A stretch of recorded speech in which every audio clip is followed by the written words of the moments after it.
Welcome, guys. Today we're going to be talking about With Every Heartbeat books, chapter 1 to 4. So, this book is now available for everybody. That was a VIP book, but that's a great gift for February month, I guess. So, the first chapter, The New Kid, the story starts like it's a time for graduation, it's a warm June day. And the way it is described, the music, it would automatically, I wouldn't say it would automatically would bring you to tears, but it would really, you know make you feel some feelings that you wouldn't realize you had. So it's the graduation time and the main character is missing their beloved Dakota, and they get a video through email, and they say like it's impossible that Dakota, their love interest, can send them because they're not there anymore. But then from there it goes into the past, so that's the future, that's the time, like that's the present, not future, that's the present. Like we're graduating and our love interest isn't there. So each chapter starts, we're at this position at the graduation, we're retreating from the crowd, from every hustle and bustle, and we're finding a place where we can just sit and we can think about, we can watch the video and we can reminisce about Dakota and our love life. Our memory, it flickers and we go back to the first day of our school and how we met Dakota, and how instantly, we were new kid at the school.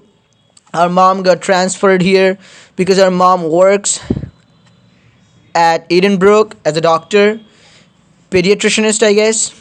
Now, for her job, she transferred here, and so did we. And now this is our new school. But our first day we thought was gonna be boring, but we met Dakota, and it was completely different. We instantly fell for Dakota. So did Dakota too. And then we follow like our friend Amy. She warned us about Dakota, saying that Dakota is good and everything famous, but she comes with about 8 season drama of a HBO series. So there's something like Dakota before, she hasn't ever dated anybody, but so it's really like Amy was our close friend, and they worried Amy. She worried that we would get our heart broken, but that didn't happen. That never happened. We get along with Dakota really well, and we go to Edenbrook Hospital also for our part-time job there, and we get lift from Dakota, and there we meet in the second and third chapter. We get to know Dakota more and more inside the hospital mainly. We get to see Dakota's friends, Mateo. We get to see Len and other kids, how we used to cheer them. We learn about this Gracie Bird, the game that Dakota and others were playing to cheer up the new kids who were there, who were really ill.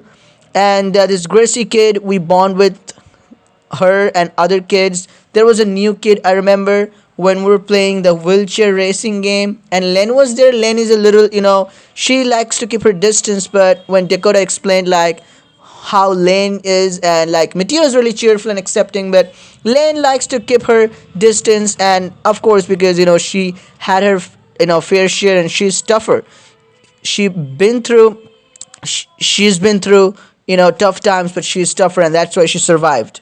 But they're all together, they're really a close group. And now really we see like how we enjoy ourselves, and how we know like a lot of them have cancer, leukemia, but still how they're sort of surviving, like they're finding fun. Mateo, he's in stage 3, and so the uncertainty, but still they have dark humor about their disease, about their uncertainty of life, but they just want to spend their life. They don't want to leave with the fear of dying, but they just want to enjoy every bit of it. Every single bit, they want to enjoy it, just every single bit of their life, and they want to. And also Dakota helps them to keep their minds off of stuff, of people like Mateo. They're of the same age as Dakota, like Lane and Mateo, and the kids, they're really young and really small. So we cheer them up, and later we Dakota goes to drop us to our home, and we get to spend a little time with Dakota, and they say like we can be really close friends, but they set up a no dating policy, like we can't date each other, we can't be each other's girlfriends or boyfriends.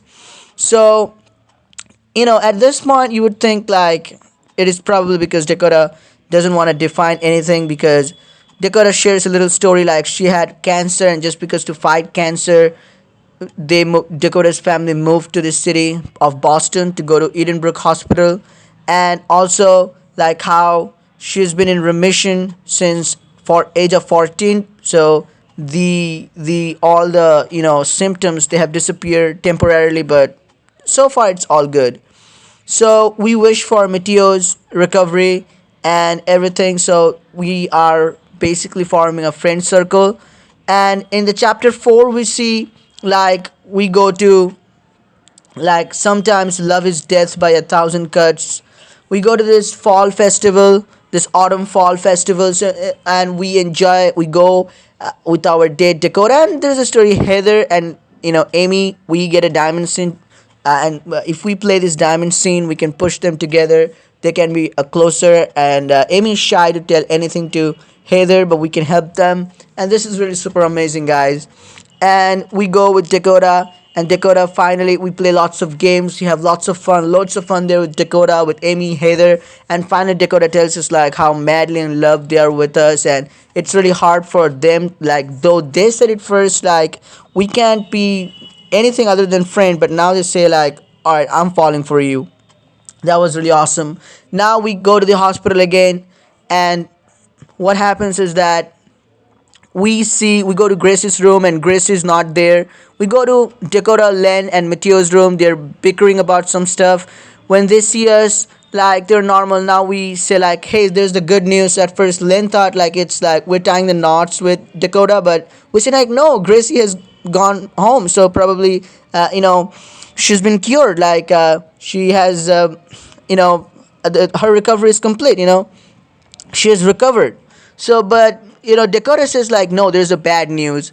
So probably at this point, I don't know. I have not played the chapter 5, so it's still chapter 4. It is still chapter 4 I'm discussing here. So, well, though, if you see the next chapter description, and if you think what can happen, because if she hasn't been discharged or anything, if she's not in the hospital, so what could happen? And this just gives, I have played so far chapter 4, and this just gives like, we know how this is going to end, right? Romance, tragedy, hospital. So but when Dakota, like we're seeing like how we're bonding with Dakota at this point, but it is just not gonna be about Dakota, our friend group, our Miteo friend Len and Gracie. Already we're gonna have to face this in the next chapter, so this is gonna be hard, this is gonna be tough. So this is gonna really teach us a lot of things, and this is gonna be a different book, and I'm really liking this. It's not like your average, high school kids. Miteo is of the same age as us. We are high schooler. He's also a high schooler, but he has different life. It's not like, going to college is not his, ambition. It can't be, because he is, and Len and other kids they're fighting with. So for Gracie and other kids, passing the first grade or second grade is not their target. It's not their aim, because they're completely fighting with their life. It's a different set of teenagers, different set of kids. So you, when inside the hospital, you think like you go, if you're sick, but you can form a community too inside hospital. It's really like, it's fun, but also at the same time it is heartening, and it is also, it hurts at points when you lose your close ones. So this is gonna be one bumpy ride. Let me know, guys, how did you like playing this book so far and till chapter 4. I'll be reviewing 5 to 8 next, and 9 to 12, and then finally 13 to 16. Thank you, guys, and stay safe. And if you like this, subscribe, share, and if you didn't like it, comment why, and definitely comment about your thoughts. Thank you, guys.